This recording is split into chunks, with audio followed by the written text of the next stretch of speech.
প্যালেস্টাইনে আমরা তোমার মুসলিম ভাই বোনদেরকে নির্মমভাবে হত্যা করব, তুমি সুশীল সেজে চুপ থাকবা, তুমি কিছু বলতে পারবা না। তুমি যদি বলো তাহলে তুমি জঙ্গি।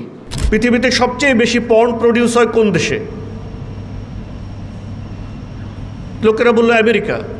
বললাম তাহলে মানে উন্নত জাতি এবং সবচেয়ে বেশি নোংরা জিনিস প্রডিউস করে, এটা উন্নত হওয়ার পথে কোনো বাধা না, তাই না? তাকে ধর্ষণ করে এবং তার মাথায় গুলি করে তাকে হত্যা করে। 18 বছর বয়সের আগে মেয়েদেরকে বিয়ে দেওয়া যায় না।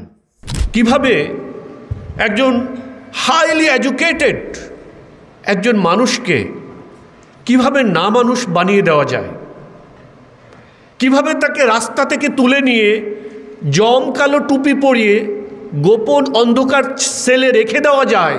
আমাদের সামনে একটাই পথ, হয় শরিয়া নয় শাহাদা, হয় শরিয়া হয় শরিয়া। আউযু বিল্লাহি মিনাশ শাইতানির রাজীম, বিসমিল্লাহির রহমানির রহিম। ওয়ামা নাকামু মিনহুম ইল্লা আন ইউমিনু বিল্লাহিল আজিজিল হামিদ। কেমন আছেন আপনারা? আলহামদুলিল্লাহ, আলা ওয়া ফি কুল্লি হাল। আমাদের সঙ্গী ভাইদের দুজন ফ্লাইট মিস করেছেন গতকাল, তো ওনাদের চিন্তায় আমরা একটু খারাপ ছিলাম। আলহামদুলিল্লাহ ওনারাও এসে পৌঁছেছেন এবং একটু কষ্ট হয়েছে ওনাদের, যে কারণে আমাদের স্পিচ শিডিউলটা একটু চেঞ্জ হয়েছে। আমার আলোচনা করার কথা ছিল আফটার জুমা, ওটা এখন নিয়ে আসা হয়েছে, যে কারণে একটু প্রবলেম হয়েছে। আমি আমার আলোচনা প্রস্তুত করার জন্য পর্যাপ্ত সময় পাইনি। রাত 4টায় শুয়েছিলাম, 1.5 ঘন্টা 1 ঘন্টা ঘুমিয়ে ফজরের সময় উঠে আবার শুয়েছিলাম, 8:30টায় উঠে গেছি। তো রাতে অনেক তথ্য কালেক্ট করেছিলাম যে জুমা পর্যন্ত সময় নিয়ে এটাকে শেপ করব, কিন্তু সেই সময়টা পাইনি পর্যাপ্ত। তো এই জন্য কিছু এলোমেলো হতে পারে কথাবার্তা, এই জন্য আপনাদের কাছে আগেই দুঃখ প্রকাশ করছি, সরি বলছি। দ্বিতীয় বিষয় হলো, আমি আমার আলোচনার বিষয়বস্তু পরিবর্তন করেছিলাম এবং এখানকার যে ভাইয়েরা আয়োজক তাদেরকে জানিয়েছিলাম, কিন্তু সামহাউ চ্যানেলটা মিস করছে। চ্যানেলটা মিস করার কারণে আমাকে আমার আলোচনার আগে যে ইন্ট্রো দেওয়া হয়েছে শব্দের মারপ্যাচে, এইটা উপরে আমি কথা বলবো না। আমি কথা বলবো এখানে, স্ক্রিনটা করুন, অস্তিত্বের সন্ধানে, এমন ছিল তাই না? স্ক্রিনটা একটু দিবেন প্লিজ।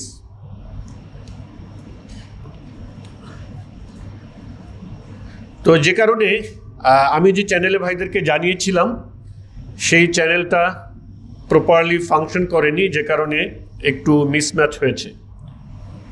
অস্তিত্বের সন্ধানে, সংকট ও সমাধান। আমরা আমাদের ইতিহাসের এমন একটা সময়ে দাঁড়িয়ে আছি যে সময়টাতে আমাদের অস্তিত্বের সংকটের অনেকগুলো ধরন ও প্রকৃতি তৈরি হয়েছে। একটা অস্তিত্ব সংকট হলো যে মুসলিমরা তাদের দিন নিয়ে, তাদের জীবন ব্যবস্থা নিয়ে, তাদের ধর্ম নিয়ে ইনফেরিয়রিটি কমপ্লেক্সে ভোগে। তারা ওয়েস্টকে, পশ্চিমকে উন্নত ভাবে এবং নিজেদেরকে অনুন্নত এবং পিছিয়ে পড়া ভাবে, এবং এটাকে কেন্দ্র করে এর কারণে, এর কনসিকুয়েন্স হিসেবে তাদের মধ্যে একটা অস্তিত্বের সংকট তৈরি হয়। এটা এক ধরনের অস্তিত্বের সংকট। আমি কয়েকদিন আগে একটা আলোচনায় ছেলেদেরকে প্রথমেই জিজ্ঞেস করলাম যে আচ্ছা 5টা ডেভেলপড কান্ট্রি, মোস্ট ডেভেলপড কান্ট্রির নাম বলো। ওইটা মানে কলেজের স্টুডেন্টের অনুষ্ঠান ছিল, তো তারা বলল আমেরিকা, কানাডা, ফ্রান্স, জার্মানি, এরকম বলল। তো এরপর তাদেরকে জিজ্ঞেস করলাম আচ্ছা বলো তো পৃথিবীতে সবচেয়ে বেশি পর্ন প্রডিউস হয় কোন দেশে?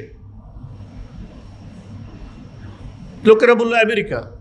বললাম তাহলে মানে উন্নত জাতি এবং সবচেয়ে বেশি নোংরা জিনিস প্রডিউস করে, এটা উন্নত হওয়ার পথে কোনো বাধা না, তাই না? তার মানে হলো আমরা উন্নতির সংজ্ঞাটাকে কি করে ফেলছি, নষ্ট করে ফেলছি।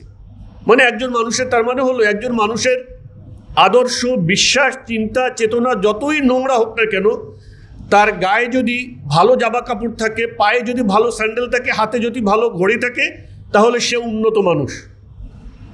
আমেরিকার কি আছে? রাস্তাঘাট আছে, বড় বিল্ডিং আছে, সিস্টেমেটিক ব্যবস্থাপনা, রাষ্ট্রীয় ব্যবস্থাপনাগুলো একটু ভালো, সুতরাং তাদের আদর্শ, বিশ্বাস, সমাজ, সামাজিকতা এগুলো যতই নীচ এবং নোংরা হোক না কেন, তারা উন্নত। তাহলে উন্নতির যে সংজ্ঞা, এটা আমরা চেঞ্জ করে ফেলেছি না? এই উন্নতির সংজ্ঞার কেন্দ্রিক একটা ইনফেরিয়রিটি কমপ্লেক্স আছে, সেখানে এসে মুসলিমরা তাদের অস্তিত্ব হারায়। এটা এক ধরনের অস্তিত্বের সংকট, বোঝাতে পেরেছি? আর এক ধরনের অস্তিত্বের সংকট আছে, আমি আজকের সেই বিষয়টা নিয়ে কথা বলবো, যেখানে আপনি আপনার দিনকে নিয়ে মোটেই সন্দিহান নন, আপনি আপনার ধর্মকে নিয়ে মোটেই ইনফেরিয়রিটি কমপ্লেক্সে ভোগেন না। আপনি ইসলামকে শ্রেষ্ঠ ধর্ম এবং পৃথিবীর একমাত্র ব্যবস্থা এবং সবচেয়ে উন্নত ব্যবস্থা এবং একমাত্র ব্যবস্থা হিসেবে জানেন, তবুও আপনার অস্তিত্বকে সংকটের মুখে ফেলে দেওয়া যায় এবং ফেলে দেওয়া হয়েছে। তো সেই যে অস্তিত্বের সংকট, আমি সেই অস্তিত্বের সংকট নিয়ে আজকের কথা বলব। সেটা হলো ওয়ার অন টেররের বয়ানের নিচে চাপা পড়া মুসলিম অস্তিত্বের সন্ধান। সন্ত্রাসের বিরুদ্ধে যুদ্ধের বয়ানের নিচে চাপা পড়া মুসলিম অস্তিত্ব, এবং আমি আজকে তার কিছু সন্ধান করব, সেখান থেকে কিভাবে আমাদের অস্তিত্বকে বের করে নিয়ে আসা যায়। আমরা দেখেছি কিভাবে একজন হাইলি এডুকেটেড একজন মানুষকে কিভাবে না মানুষ বানিয়ে দেওয়া যায়, কিভাবে তাকে রাস্তা থেকে তুলে নিয়ে জমকালো টুপি পরিয়ে গোপন অন্ধকার সেলে রেখে দেওয়া যায়, এবং সভ্য দাবি করা কোটি কোটি মানুষ নিশ্চুপ বসে থাকে এবং তা মেনে নেয় এবং মনে করে এটা কোনো সমস্যা না। আমাদের অস্তিত্বকে কি এভাবে সংকটের মুখে ফেলে দেওয়া হয়নি? আমি সেই অস্তিত্বের কিছু সন্ধান করব এবং দেখব এর পিছনে কারা কাজ করছে, কিভাবে কাজ করছে, এবং আমরা কিভাবে সেখান থেকে বের হতে পারি। এটা জরুরি কিনা?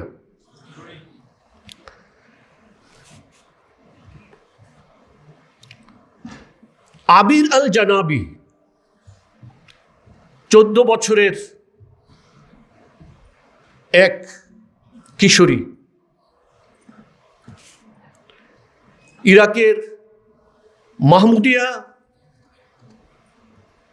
নগরে যারা বসবাস করতেন, তার বাবা কাসিম হামজা রাহিম এবং তার মা ছিলেন ফখরিয়া তহা মোহাসিন এবং তার ছোট বোন হাদিল। তারা যেখানে বসবাস করতেন তাদের বাড়ির আশেপাশেই আমেরিকান সৈন্যদের একটা স্টেশন ছিল, যেখানে তারা ঘাঁটি গেড়েছিল। সেই ঘাঁটিতে একজন সৈন্য ছিল, বিশেষ করে যাকে উল্লেখ করতে চায় তার নাম ছিল স্টিভেন গ্রিন, একজন ইউএস সোলজার। এই সৈন্য আবিরের প্রতি আকৃষ্ট হয়, তার বয়স মাত্র 14 বছর। আমরা জানি এটা সেই আমেরিকা যারা আমাদের দেশকে শিখিয়েছে 18 বছর বয়সের আগে মেয়েদেরকে বিয়ে দেওয়া যায় না। এরা 502 ইনফ্যান্ট্রি রেজিমেন্টের 5 জন soldier, Steven Green, James Barker, Paul Cortez, Jesse Spielman and Bryan Howard, তারা একদিন তাদের বেইসে বসে মদ পান করে তারা মাতাল হয়ে যায়। এরপর সে চিন্তা করে সে আবির, তাকে যার প্রতি সে আকৃষ্ট ছিল, সে মুসলিম মেয়েটি, তাকে ধর্ষণ করার চিন্তা করে। যেদিন তারা তার বাড়িতে অ্যাটাক করেছিল, 4 জন সৈন্য তাদের বাড়িতে প্রবেশ করে, গ্রিন, বার্কার, কর্টেস অ্যান্ড স্পাইলম্যান, এবং তার বাড়ির বাহিরে ব্রায়ানকে রেখে যায় যে অন্য কেউ যেন কোনো দিক থেকে এসে না পড়ে সেটা পাহারা দিতে। তাদের বাড়িতে ঢুকে তারা আবিরকে তার ফ্যামিলি থেকে আলাদা করে ফেলে।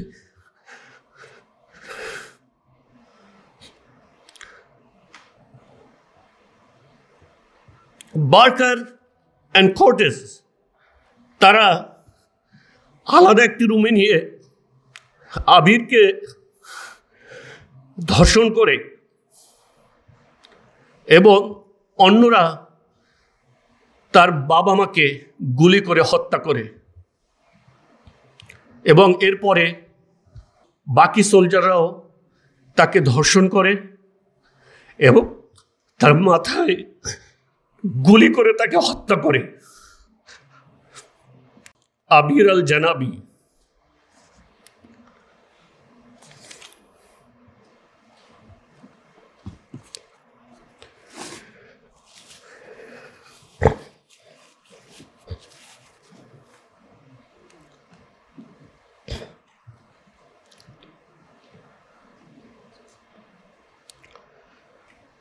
ডক্টর আফিয়া সিদ্দিকের কথা আমরা অনেকেই জানি। তিনি একজন আন্তর্জাতিক খ্যাতিসম্পন্ন বিখ্যাত মুসলিম স্নায়ু বিজ্ঞানী ছিলেন এবং আপনারা জানেন তার নাম সকলেই।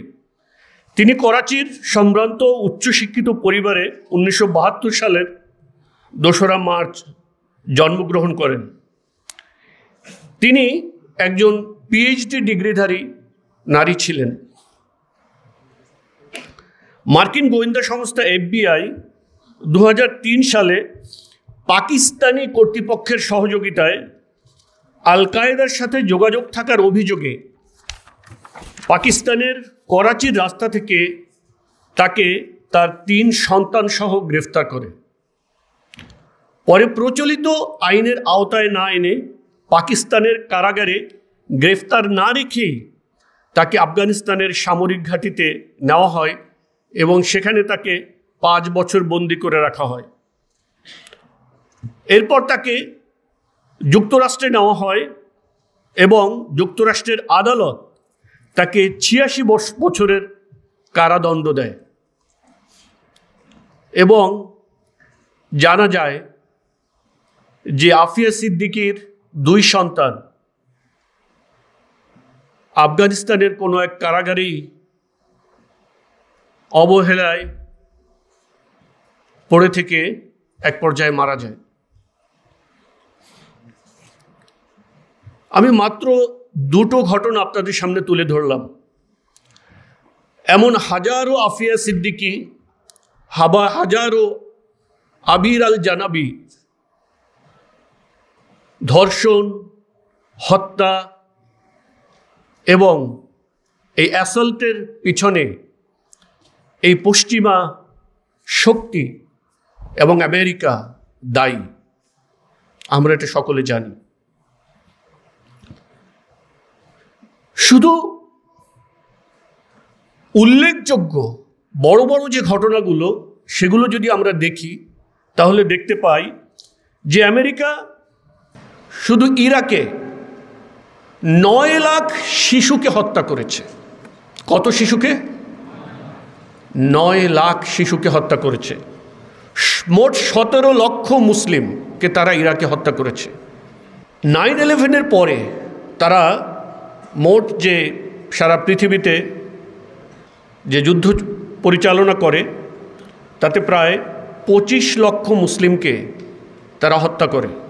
এর ভিতরে 1 লাখ প্লাস মুসলিমকে তারা হত্যা করে আফগানিস্তান এবং সোমালিয়াতে। আপনারা দেখেছেন গাজায় যে বর্বর গণহত্যা চলছে, সেই গণহত্যা দেখেও যে সভ্যতা নামক অসভ্যতা চুপ করে আছে, শুধু চুপ করে নাই, সেই পশ্চিমা সভ্যতাই, সেই আমেরিকাই তাদেরকে অস্ত্র সরবরাহ করছে, অর্থ সরবরাহ করছে, রাজনৈতিক সমর্থন যোগাচ্ছে এবং তাদের পক্ষে তারা এমন কোনো পদক্ষেপ নেই যা তারা নিচ্ছে না।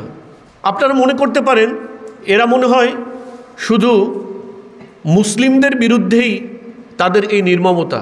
না, এদের নির্মমতা শুধু মুসলিমদের বিরুদ্ধেই নয়, গোটা মানবতার বিরুদ্ধে। এই আমেরিকানরা 20 লাখ ভিয়েতনামিকে হত্যা করেছে। কত লাখ? 20 লাখ ভিয়েতনামিকে হত্যা করেছে। যে they just give them a name and killed. Viet Cong. কি দিয়েছিল তাদের নাম? ভিয়েতকং। আমরা মনে রাখি যে একটা নাম দিয়ে দেওয়া, একটা নামের চাদর ফেলে দেওয়া এবং তারপরে তার সাথে যা কিছু করার, এই যে বয়ান, আমাদের দেশে রাজাকার বলে দেওয়া, রাজাকার বলে দিবেন এবং রাজাকারের চাদর দিয়ে তাকে আপনি আবৃত করে দিবেন। এরপরে আপনি তাকে গুম করেন, খুন করেন, জেলে নেন, বন্দি করেন, যা কিছু করেন, তখন আর আপনি মানুষটাকে দেখবেন না, শুধু দেখবেন উপরে রাজাকারের চাদর। এই যে ন্যারেটিভ, এই যে স্টাইল, এইটা ওয়েস্টরা আমাদেরকে শিখিয়েছে। তারা ভিয়েতনামীদেরকে নাম দিয়েছিল ভিয়েতকং। 20 লক্ষ মানুষকে তারা হত্যা করেছে এবং 30 লক্ষ মানুষ সেখানে পঙ্গুত্ব বরণ করেছে। হিরোশিমা নাগাসাকির কথা কি আপনাদের মনে আছে? পৃথিবীর ইতিহাসের সবচেয়ে ভয়ানক যে বোমা হামলা, নির্মম বোমা হামলা, তা কে করেছিল? আমেরিকা করেছিল জাপানের হিরোশিমা এবং নাগাসাকিতে। এবং 2.5 লক্ষ মানুষ মুহূর্তের মধ্যে মারা যায়, অল্প সময়ের মধ্যে 2.5 লক্ষ মানুষ। ওয়ার্ল্ড ওয়ার 2 এর পর অলমোস্ট তারা 21 মিলিয়ন মানুষকে হত্যা করেছে। এই আমেরিকাই এই পৃথিবীকে কিসের সবক দিয়ে বেড়ায়? মানবতার সবক দিয়ে বেড়ায়। তারা আমাদেরকে সহনশীলতা শেখায়, তারা আমাদেরকে ডায়ালগ শেখায়। এবং আমাদের মধ্যেও একদল লোক, তারা তাদের বয়ানে যথেষ্ট কনভিন্সড এবং তারা negotiation, discussion, dialogue, interfaith discussion, এরকম নানা রকম। আমেরিকা যে মানুষকে, এই পৃথিবীকে ডায়ালগের কথা বলে, সেটা সে নিজে শক্তি অর্জন করে এরপরে আপনাকে ডায়ালগ করতে বলে। আপনার সলিউশন আপনাকে বলে আপনি ডিসকাশনের মাধ্যমে সলভ করেন, কিন্তু সে কিন্তু তার সমস্যা সমাধান ডিসকাশনের মাধ্যমে করে নাই। কিসের মাধ্যমে করেছে? নির্মম হত্যাযজ্ঞের মাধ্যমে করেছে, নিউক্লিয়ার বম্বিংয়ের মাধ্যমে করেছে, লক্ষ লক্ষ মানুষকে হত্যার মাধ্যমে করেছে। সে কি ডিসকাশনের মাধ্যমে করেছে সমাধান? না, সে শক্তি অর্জন করেছে এবং গোটা পৃথিবীকে নিয়ন্ত্রণ করছে। আপনাকে তারা শেখাচ্ছে আপনি ডায়ালগ করেন। বুঝতে পেরেছেন? সো আমরা আমেরিকার একটা সংক্ষিপ্ত চিত্র আপনাদের সামনে তুলে ধরলাম। আমেরিকাকে মনে রাখবেন, একটু পরে আবার আমাদের তাদের কথা স্মরণ করতে হবে। আমাদের ইতিহাসে নারীর সম্মান, মর্যাদা, নারী শিশুদের অধিকার, তাদের নিরাপত্তা কিভাবে দেওয়া হয়েছে এবং কত গুরুত্বের সাথে দেওয়া হয়েছে, তার অসংখ্য উদাহরণ মুসলিম ইতিহাসে আছে। বনু কাইনুকার যুদ্ধের কথা আপনারা অনেকে জানেন না? মদিনাতে 3টা গোত্র ছিল। রাসূল সাল্লাল্লাহু আলাইহি সাল্লাম যখন মদিনাতে আসেন, তখন মদিনাতে মেজর 3টা ইহুদি গোত্র ছিল, বনু কাইনুকা, বনু কুরাইজা, বনু নজির, 3টা গোত্র ছিল। যে 3টা গোত্রর 2টা গোত্রকে মদিনা থেকে নির্বাসন করা হয় এবং একটা গোত্রকে হত্যা করা হয়। জানেন তো এটা? যে 2টা গোত্রকে নির্বাসন করা হয়েছিল তাদের একটার নাম হলো বনু কাইনুকা। এই বনু কাইনুকা যুদ্ধের এবং তাদেরকে নির্বাসন করার ঘটনাটা কি আমাদের জানা আছে? একজন নারীর সম্মানকে কেন্দ্র করে, জীবন না, কেবল সম্মান। ইহুদিদের বনু কাইনুকা গোত্র ছিল পেশায় কর্মকার, স্বর্ণকার ও তৈজসপত্র নির্মাতা। বদর যুদ্ধের কিছুদিন পর তাদের বাজারে এক মুসলিম নারী ইহুদি এক স্বর্ণকারের দোকানে একটি কাজে গিয়েছিল। তো তিনি যখন সেখানে কাজে গিয়েছিলেন, ওই ইহুদি কর্মকার তাকে তার মুখ খুলতে বলেন, নেকাব খুলতে বলে, কিন্তু মুসলিম মহিলা তিনি নেকাব খুলতে রাজি হননি। সো ইহুদি সে করে কি, যে চেয়ারে বা যে কেদারায় তিনি বসেছিলেন সে চক্রান্ত করে তার অগোচরে তার যে গায়ে পরিধেয় ছিল, সেই নারীর গায়ে যে পরিধেয় ছিল সেটা সে লোহা বা কোনো কিছু দিয়ে, পেরেক দিয়ে ওই চেয়ারের সাথে আটকে দেয়, এমনভাবে যে উনি যখন তিনি উঠতে যান তখন তিনি বিবস্ত্র হয়ে পড়েন, মানে কাপড়টা টান লেগে গা থেকে খুলে যায়। মুসলিম মহিলা আর্তনাদ করতে শুরু করেন এবং একজন মুসলিম তখন তার সামনে ছিলেন, রাস্তা দিয়ে হেঁটে যাচ্ছিলেন। তিনি ঘটনা দেখে তিনি একাই গিয়ে ওই ইহুদি কর্মকারকে হত্যা করে ফেলেন। অনেক মানুষ না, একজন মানুষ। প্রত্যেক মুসলিমের ভিতরে নারীদের সম্মান রক্ষার ব্যাপারটা কতটা সিরিয়াস ছিল যে he did not wait for his force, he did not wait to report this to the prophet সাল্লাল্লাহু আলাইহি ওয়াসাল্লাম।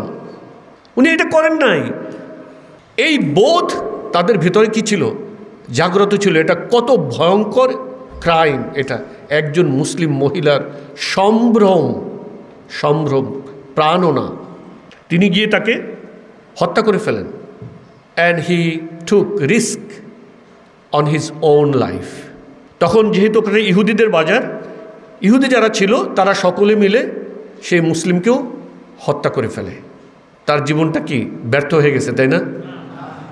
উগ্রপন্থী, সন্ত্রাসী, জঙ্গি, অবিবেচক, জ্ঞান বিবেচনাহীন, ভবিষ্যৎ ব্যাপারে অদূরদর্শী, তারা তাকে হত্যা করে ফেলে।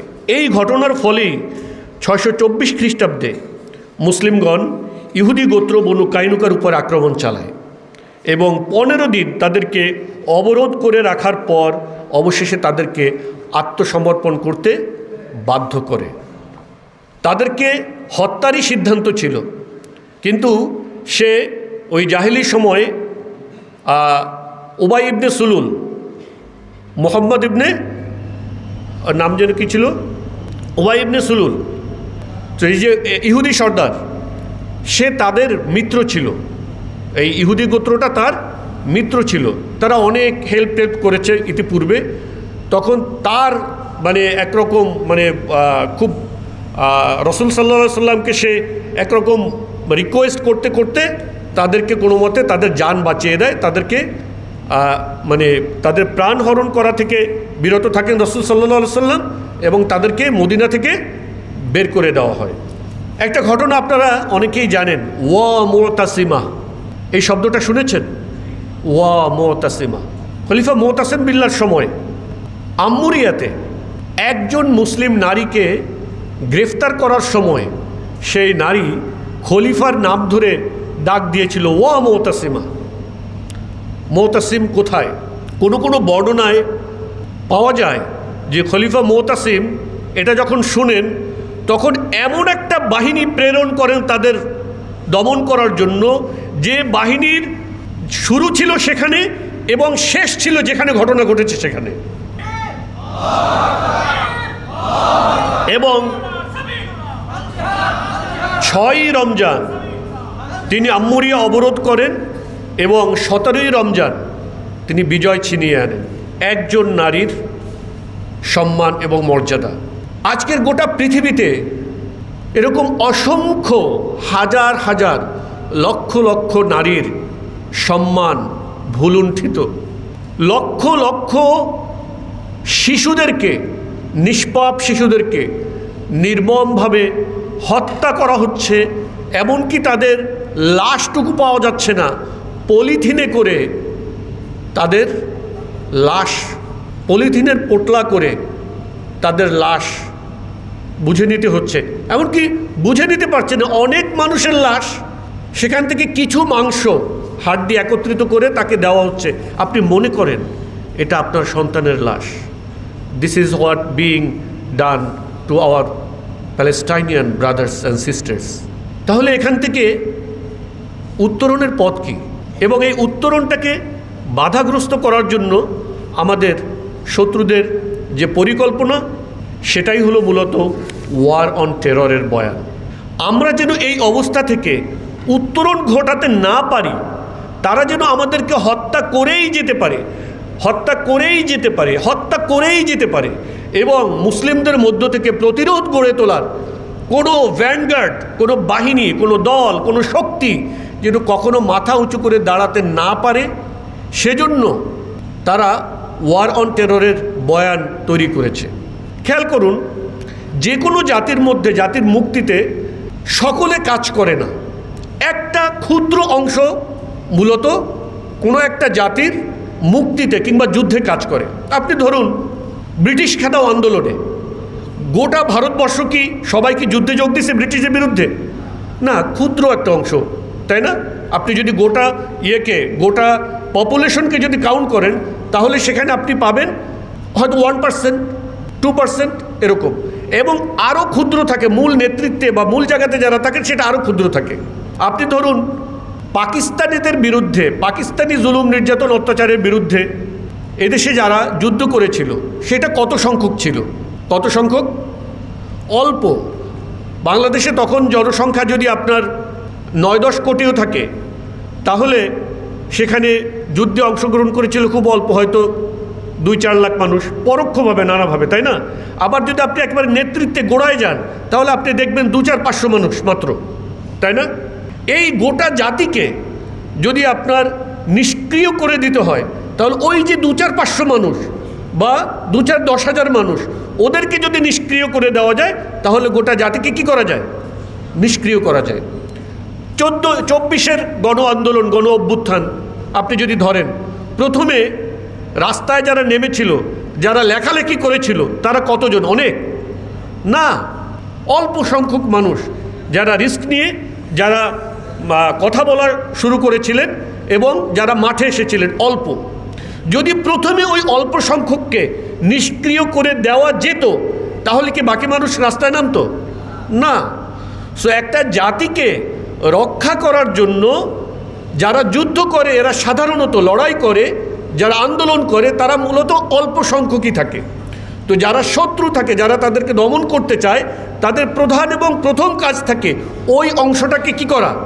দমন করা। ওটাকে যদি দমন করা যায়, তাহলে কি করা যায়?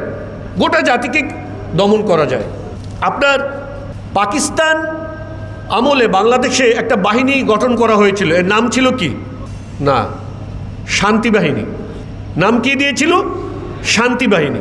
দেখেন, যারা যুদ্ধের জন্য বাংলাদেশকে স্বাধীন করার জন্য চেষ্টা করেছিল, তাদেরকে তারা নাম দিয়েছিল টেররিস্ট, জঙ্গি, ঠিক না? এবং যারা এদেরকে ডিসম্যান্টেল করে, যারা এই সমাজে পাকিস্তানের আধিপত্যকে, পাকিস্তানের বয়ানকে বজায় রাখার জন্য চেষ্টা করে, তাদের নাম দিয়েছিল তারা শান্তি বাহিনী, তারা শান্তি স্থাপন করে। বুঝতে পেরেছেন? সো এই যে শান্তি স্থাপনকারী যারা, এরা কি আসলে শান্তি স্থাপনকারী না এরাই আসলে ফাসাদ সৃষ্টিকারী? এরাই ফাসাদ সৃষ্টিকারী। তো আমাদের মুসলিমদের মধ্যে এই যে আপনার 200 কোটির উপরে মুসলিম, তাই না? ওভার 2 বিলিয়ন মুসলিম, তাই না?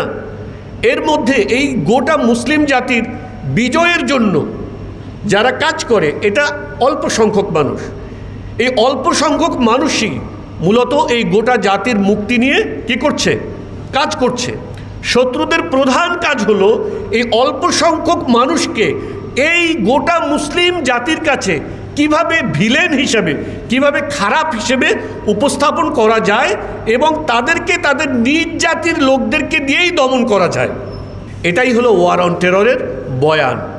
এই জন্য তাদের একটা রিসার্চ পেপার আছে, আপনারা র্যান্ড কর্পোরেশনের নাম শুনেছেন?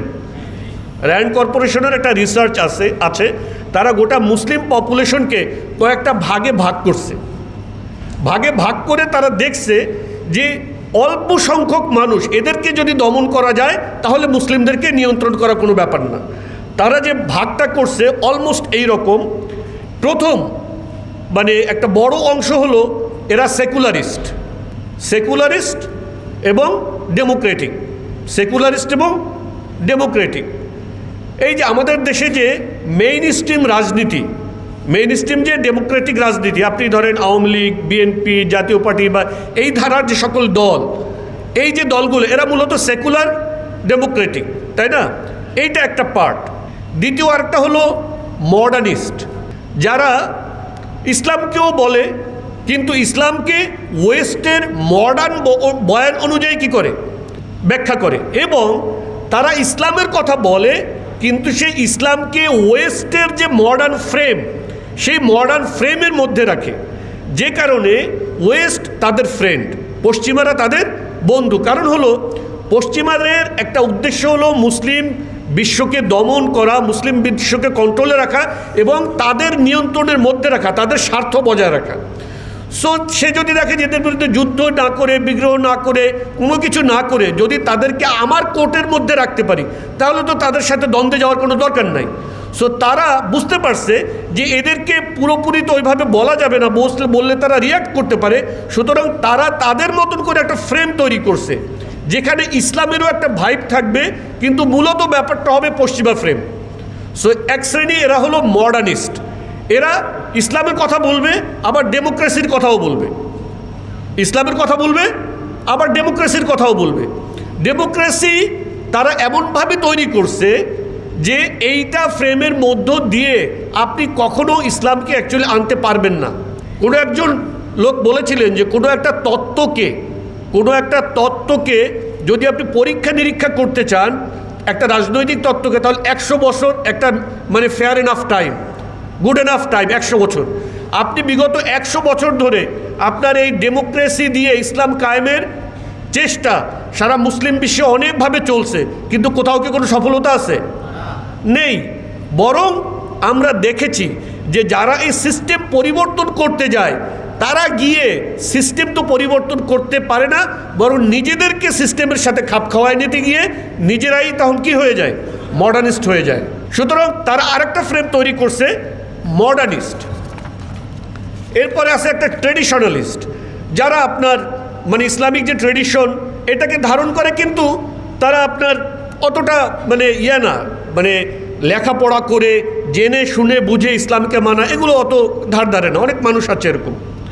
এরপরে কনজারভেটিভ একদল আছে যারা এত কিছু করে না ঠিকই, কিন্তু তারপরও তাদের ভিতরে একটা রক্ষণশীলতা আছে। দেখবেন যে অনেক মানুষ আছে যে ইসলামের এত কিছু জানে না, এত কিছু ডিপ পলিটিক্যাল আন্ডারস্ট্যান্ডিং হ্যান কোনো কিছু নাই, কিন্তু ট্রেডিশনালি দেখবেন যে তারা নিকাব ছাড়া ঘরের বাইরে মহিলারা যায় না। বুঝেন নাই? আমাদের আপনি যদি এক জেনারেশন আগে যান এরকম অনেক পরিবার পাবেন যারা ইসলামের এত ডিপ আন্ডারস্ট্যান্ডিং রাখে না, কিন্তু প্র্যাকটিসটায় তারা কনজারভেটিভ। এরকম একটা শ্রেণী আছে। এই সব শ্রেণীর ভিতরেই তারা দেখছে যে তারা যতটুকু ইসলাম প্র্যাকটিস করে কিংবা না করে তাদেরকে দমন করা যায় বা নিয়ন্ত্রণ করা যায়। একমাত্র দমন করা যায় না স্ক্রিপচারাল ফান্ডামেন্টালিস্টদেরকে, তাদেরকে তারা নাম দিয়েছে ফান্ডামেন্টালিস্ট, স্ক্রিপচারাল ফান্ডামেন্টালিস্ট। এবং তারা এরকম একটা আপনার ছক আঁকছে, এরকম প্রথম বড় রাউন্ড, সেখানে সেকুলারিস্ট, এরপরে আপনার মডার্নিস্ট, এরপরে আপনার কি বলে ট্রেডিশনালিস্ট, এরপরে কনজারভেটিভ, একেবারে মূল জায়গাতে এসে তাদের আছে হলো ফান্ডামেন্টালিস্ট। এই যে ফান্ডামেন্টালিস্ট শ্রেণী, যারা ইসলামকে ঠিক সেভাবে দেখতে চায় যেভাবে রাসূল সাল্লাল্লাহু আলাইহি ওয়াসাল্লাম এই দিনকে দুনিয়াতে নিয়ে এসেছেন, যেভাবে সাহাবায়ে কেরাম রাদিয়াল্লাহু তাআলা আনহুম আজমাইন এই দিনকে প্র্যাকটিস করেছেন, যেভাবে তাবেঈন তাবে তাবেঈন আইম্মায়ে মুজতাহিদিন এই দিনকে এই দুনিয়াতে ছড়িয়ে দিয়েছেন, ঠিক সেভাবে তারা আবার ইসলামকে এই দুনিয়ার বুকে ফিরিয়ে আনতে চায়। এই শ্রেণীকেই তারা তাদের মূল শত্রু মনে করে এবং এ কারণে তাদেরকে দমন করার জন্য তারা একটা ন্যারেটিভ দাঁড় করিয়েছে, war on terror, war on terror. এবং মুসলিম বিশ্বের ভিতরে, মুসলিম দেশের ভিতরে এমনকি দাড়ি টুপিওয়ালা মানুষেরা, এমনকি 5 ওয়াক্ত নামাজ পড়া মানুষেরা, এমনকি ইসলামী বক্তা আলোচনা করা মানুষেরা, এমনকি যারা ইসলামের জন্য অনেক কিছু করতে আগ্রহী সেরকম মানুষেরা, তাদেরও অনেকে তাদের এই বয়ান দ্বারা প্রভাবিত এবং কনভিন্সড। তাদের কাছে তারা মানুষকে এই ফান্ডামেন্টালিস্ট যাদেরকে তারা সাব্যস্ত করে, তাদেরকে নামানুষ করে দেওয়ার ব্যাপারে তারাও অ্যাগ্রিড। এদেরকে ধরে নিয়ে যাওয়া যায়, এদেরকে গুম করে ফেলা যায়, এদেরকে কী বলে খুন করে ফেলা যায়, এদেরকে হ্যাঁ নিয়ে গেছে, একটা লোককে নিয়ে গেছে, কোনো না কোনো কিছু একটা আছে, নাহলে নিবে কেন? হি অ্যাগ্রিড। সে তার মুসলিম ভাইকে তাগুত নিয়ে যাচ্ছে, সে মুসলিম ভাইয়ের ভিতরে সমস্যা খুঁজে। এইটা আমাদের জন্য সবচেয়ে বড় সমস্যার একটা সমস্যা। এই বয়ানটা তারা মুসলিম বিশ্বে কিভাবে তৈরি করেছে। আমি রাতে যে বলেছিলাম যে রাত 4টা পর্যন্ত সময় অনেক ঘাটাঘাটি করছিলাম। সো বাংলাদেশে আপনি দেখবেন যে জঙ্গিবাদের আলামত নামে একটা জিনিস বিভিন্ন ওয়ালে বিভিন্ন জায়গাতে এতদিন লাগিয়ে রাখা হয়েছিল এবং পত্রপত্রিকায় এর অনেক রকম আপনার আর্টিকেল লেখা হয়েছে, রিসার্চ পেপার প্রকাশ করা হয়েছে, নানা রকম বক্তব্য দেওয়া হয়েছে এ ব্যাপারে। তো একটা পত্রিকায় কালের কণ্ঠে 30 এপ্রিল 2019 আপনারা খোঁজ করে দেখতে পারেন, সেখানে জঙ্গিবাদের জড়িয়ে পড়ার আলামত হিসাবে 23টা আলামতকে বর্ণনা করা হয়েছে। 23টা আলামত, এগুলো যাদের ভিতরে পাওয়া যাবে তারা জঙ্গিবাদে জড়িত আছে বলে সাব্যস্ত করা যায়। আমি সেখান থেকে সবগুলোকে আনিনি, যেগুলো আমাদের এই আলোচনার সাথে রেলেভেন্ট সেগুলোকে নিয়ে এসেছি। 1 নম্বর, উগ্রপন্থায় জড়িত ব্যক্তিরা গণতন্ত্রকে ইসলামের সাথে সাংঘর্ষিক বলে দাবি করে। গণতন্ত্র কি ইসলামের সাথে সাংঘর্ষিক না? কোরআনে আল্লাহ তাআলা বলছেন ওমা ইউমিনু আকসারুহুম বিল্লাহি ইল্লা ওয়া হুম মুশরিকুন। কোরআনে কারিমের একটা মানে সাধারণ পরিভাষা হলো আকসারুহুম লা ইয়াকিলুন, আকসারুহুম লা ইয়াশকুরুন, আকসারুহুম লা ইউমিনুন। মানে অধিকাংশ মানুষ বোঝে না, অধিকাংশ মানুষ জানে না, অধিকাংশ মানুষ ঈমান আনবে না, অধিকাংশ মানুষ খারাপ পথে। এটা একটা কোরআনের, আপনারা যারা কোরআন তেলাওয়াত করেন দেখবেন যে একটা কমন পরিভাষা, সারা কোরআন জুড়ে এই কথাটা আছে। আর গণতন্ত্রে হলো মেজরিটি মাস্ট বি গ্রান্টেড। তো এটা যদি ইসলামের সাথে সাংঘর্ষিক না হয় তাহলে কি ইসলামের সাথে সাংঘর্ষিক? গণতান্ত্রিক পদ্ধতি অনুযায়ী অধিকাংশ মানুষ যদি কোনো একটা আইনের ব্যাপারে একমত পোষণ করে তাহলে সেটাই আইন, কোরআনের আইন সেখানে বাতিল বলে গণ্য হবে। হ্যাঁ, এটা কোনো তত্ত্ব, গভীর তত্ত্ব না, এটা একটা মোটা দাগের কথা, এটা সবাই বোঝেন। ধরেন পার্লামেন্টে যদি উঠানো হয়, পার্লামেন্ট আইন উঠিয়ে এটা করা হয়েছে না যে 18 বছরের বয়সের আগে মেয়েদেরকে বিয়ে দেওয়া যাবে না, 21 বছর বয়সের আগে ছেলেরা বিয়ে করতে পারবে না, হারাম তাদের জন্য, করলে তার জন্য আইনগত ব্যবস্থা নেওয়া হবে। 18 বছর বয়সের আগে আপনি আপনার মেয়েকে বিয়ে দিতে যাবেন, আপনার থানা থেকে ওসি এসে আপনাকে গ্রেফতার করে নিয়ে যাবে। এটা কি করে কি না? করে। তাহলে এই আইনটা কারা পাশ করলো? অধিকাংশ এর ভিত্তিতেই তো তারা পাশ করছে। তাহলে অধিকাংশের ভিত্তিতে তারা আইন পাশ করে, এটা হলো ডেমোক্রেসি। ইটস ভেরি নর্মাল, মোটা দাগের কথা, সবাই বুঝবে। একজন একেবারে মানে লেখাপড়া না জানা লোকও বুঝতে পারবে এই কথাটা, তাই না? অধিকাংশ মানুষ যে আইনের পক্ষে মত দিবে সেটাই কি আইন, সেটা আল্লাহর আইনের সাথে সাংঘর্ষিক হলে কিছু যায় আসে না। এইটা ইসলামের সাথে সাংঘর্ষিক, এটা বোঝার জন্য কোনো পিএইচডি ডিগ্রি দরকার আছে? কিছুই দরকার নাই। এই কথা যে বলবে সে নাকি জঙ্গি, তার মানে ইসলামের কথা বলবে সে আসলে কি ইসলামের কথা বললেই সে কি? জঙ্গি। ইসলামী শাসন ব্যবস্থা, শরিয়া আইন ও খেলাফা প্রতিষ্ঠার ব্যাপারে আগ্রহ প্রকাশ করে। আপনার পত্রিকায় দেখেন লেখা আছে। অত্যন্ত দুঃখজনকভাবে আমরা দেখছি কিছু ইসলামপন্থী দাবিদার লোকেরাও আজকাল আমরা শরিয়ার কথা বলছি এটা দেখে তাদের ভিতরে অনেক রকম জ্বালাপোড়া হচ্ছে। খুবই দুঃখজনক ব্যাপার। এবং তারা আমাদেরকে নানা রকম ট্যাগ দেওয়ার রাজনীতি আরম্ভ করেছেন নোংরাভাবে। এবং মনে রাখবেন, এই ট্যাগ দেওয়ার রাজনীতি ফ্যাসিস্ট হাসিনার রাজনীতি। আপনারা সেই ফ্যাসিস্ট হাসিনার পথ অনুসরণ করছেন। এবং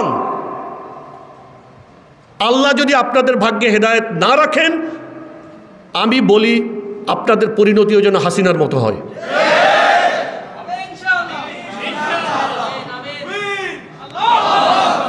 এটা কনসিকুয়েন্স, ন্যাচারাল কনসিকুয়েন্স। আপনি যদি অন্যায়ভাবে মুসলিমদের উপরে জুলুম করেন, আমরা দুর্বল, আমাদের শক্তি নাই, আমরা আল্লাহর কাছে দিয়ে রাখলাম। আল্লাহই উত্তম ফয়সালাকারী। আমরা আপনাদের বিরুদ্ধে, কারো বিরুদ্ধে আমরা কোনো কথা বলি নাই। আমরা কাউকে বোমা বানাইতে বলি নাই, বলেছি? আমরা কাউকে আঘাত করতে বলেছি? আমরা কাউকে মাথায় বাড়ি দিতে বলেছি? আমরা কোনো দলের বিরুদ্ধে কোনো কথা বলেছি? না, আমরা ইসলামের কথা বলছি, ইসলামকে সামাজিকভাবে শক্তিশালী করার কথা বলছি। We do not have any organization, any party, any দল। আপনারা কি আমাদেরকে কোনো দলের পক্ষ থেকে দাওয়াত দিয়েছেন? আমাদেরকে কোনো দল থেকে দাওয়াত দিয়েছেন? না। কিন্তু তারা এভাবে অত্যন্ত নোংরাভাবে ট্যাগিং করছে। এই ট্যাগিং হাসিনা করত, হাসিনার ফ্যাসিস্ট রিজিম করত। সুতরাং তাদের পরিণতি আমরা দেখেছি। মাত্র 6 মাস আগেও কেউ ভাবতে পারেনি, 6 মাস কেন, তার পালানোর 1 মাস আগেও কেউ ভাবেনি তার কি হবে। সুতরাং আমরা অনেক বেশি ইন্টেলেকচুয়াল, অনেক বেশি পরিকল্পক, এগুলো হওয়ার দরকার নাই। আসলে উত্তম পরিকল্পনাকারী কে? আল্লাহ। অনেকে বলে আপনাদের পরিকল্পনা কি? আরে বেটা, আপনার পরিকল্পনা কি হাসিনা পালাবে আপনি এটা পরিকল্পনা করছিলেন? তাহলে আমাদের কোনো পরিকল্পনা নাই। আমরা দ্বীনের দাওয়াতের কথা বলতেছি, মানুষকে সত্যের কথা বলতেছি, দ্যাটস ইট। সময় বলে দিবে কি করতে হবে কি করতে হবে না। আল্লাহ তাআলাই উত্তম পরিকল্পনাকারী। আমাদের এত পরিকল্পনা, আমাদের পরিকল্পনা হলো উদউ ইলা সাবিলি রাব্বিক বিল হিকমাহ ওয়াল মাউইজাতিল হাসানা। আমরা আপনাদেরকে, মানুষদেরকে আমরা আল্লাহর পথের দিকে আহ্বান করছি, কোনো দলের দিকে না, কোনো সংগঠনের দিকে না, কোনো ব্যক্তির দিকেও না। ক্লিয়ার? আচ্ছা, ইসলামী শাসন ব্যবস্থা, শরিয়া আইন ও খেলাফা প্রতিষ্ঠার ব্যাপারে যদি আগ্রহ প্রকাশ করে তাহলেই সে জঙ্গি। 3, হঠাৎ করেই অতিমাত্রায় ধর্মচর্চা শুরু করা, এটা জঙ্গিবাদের আলামত। 4, হঠাৎ করেই দাড়ি রাখতে শুরু করা। 5, পায়ের গোড়ালির উপর পর্যন্ত কাপড় পরা শুরু করা। তারা সাংস্কৃতিক অনুষ্ঠান থেকে দূরে থাকা শুরু করা। তারা সাংস্কৃতিক অনুষ্ঠান থেকে দূরে থাকে। এই যে এইখানে কি হতো বলেন তো? এই মঞ্চটা এত শক্ত এবং মজবুত করে বানানো হয় কেন জানেন তো? নাচন কুর্দনের জন্য, নর্তন কুর্দনের জন্য, যেন ভাইগা চুরা না পড়ে। শিল্পকলা একাডেমিগুলো আমরা কুষ্টিয়াতে করেছি, খুলনাতে করেছি, সব জায়গাতে একই প্যাটার্ন। এটার কারণ আছে, মঞ্চটা অনেক বড় করে, অনেক শক্ত মজবুত করে বানানো হয়। এখানে অনেক নর্তন কুর্দন হবে, ভেঙে টেঙে যেন না পড়ে, ওই কাউ কাদেরের মতন। ঠিক আছে, এই জন্য এটা মজবুত করে বানানো হয়েছে। তো সাংস্কৃতিক অনুষ্ঠানে এই নাচন কুদনে যদি আপনি না যান তাহলেই আপনি জঙ্গি। বিয়ে, গায়ে হলুদ, জন্মদিন, গান বাজনা সহ পারিবারিক বিভিন্ন অনুষ্ঠান থেকে দূরে থাকা। ওই তরুণরা জিহাদ সংক্রান্ত বিষয়ে গাজওয়াতুল হিন্দ, খোরাসান, শাম সংক্রান্ত রেফারেন্স, ইমাম মাহাদি ও দাজ্জালের ব্যাপারে পড়াশোনা করে, এরা জঙ্গি। বিভিন্ন দেশে মুসলিম নির্যাতনের ঘটনা নিয়ে অতিমাত্রায় উদ্বিগ্ন থাকে। মানে হলো কি? আপনাকে বলা হচ্ছে প্যালেস্টাইনে আমরা তোমার মুসলিম ভাই বোনদেরকে নির্মমভাবে হত্যা করব, তুমি সুশীল সেজে চুপ থাকবা, তুমি কিছু বলতে পারবা না। তুমি যদি বলো তাহলে তুমি জঙ্গি। আমরা আফগানিস্তানে বম্বিং করে, কার্পেট বম্বিং করব, তুমি এখানে কোনো কথা বলতে পারবা না, বললেই তুমি জঙ্গি। এরা বিভিন্ন দাওয়া ও হালাকার আয়োজন করে, এখন হইলে বলতো সেমিনার আয়োজন করে, কিছুদিন আগের তো এই জন্য দাওয়া ও হালাকা বলছে। বুঝতে পারছেন? তাহলে আমরা দেখলাম জঙ্গিবাদের আলামত, এবং অত্যন্ত দুঃখজনকভাবে দেখছি যে তারা আমাদের দেশেরই একদল মানুষকে তারা কনভিন্সড করে ফেলছে যে সত্যিকারভাবে যারা মুসলিমদের উন্নতির জন্য, মুসলিম জাতির মুক্তির জন্য কাজ করে এবং কথা বলে, তাদের উপরে তারা একটা জঙ্গিবাদের চাদর দিয়ে, তাদেরকে তারা একটা জঙ্গিবাদের চাদর দিয়ে আবৃত করে দিতে চায়, এবং তারপরে তাদের উপরে যে কোনো অত্যাচার, জুলুম, নির্যাতন, অন্যায়, অবিচার করাকে জায়েজ করে ফেলতে চায়। তো এই জঙ্গিবাদের চাদর এবং এই ওয়ার অন টেররের ধ্বংসস্তূপের নিচে আমাদের মুসলিম অস্তিত্বকে চাপা দেওয়া হয়েছে। আমাদেরকে এখান থেকে বের হতে হবে। এই বের হওয়ার উপায় কি? এই বের হওয়ার উপায় কম্প্রোমাইজ করা নয়। এই বের হওয়ার উপায় আপোষ করা নয়। এই বের হওয়ার উপায় হলো আরও মজবুতির সাথে, আরও দৃঢ়তার সাথে দ্বীনের পথে, ঈমানের পথে, ইসলামের পথে টিকে থাকা এবং সামনের দিকে এগিয়ে যাওয়া। আমাদের সামনে একটাই পথ, হয় শরিয়া নয় শাহাদা, হয় শরিয়া হয় শরিয়া। আমিন। ওয়া আখিরু দাওয়ানা আনিল হামদুলিল্লাহি রাব্বিল আলামিন। আসসালামু আলাইকুম ওয়া রাহমাতুল্লাহি ওয়া বারাকাতুহু।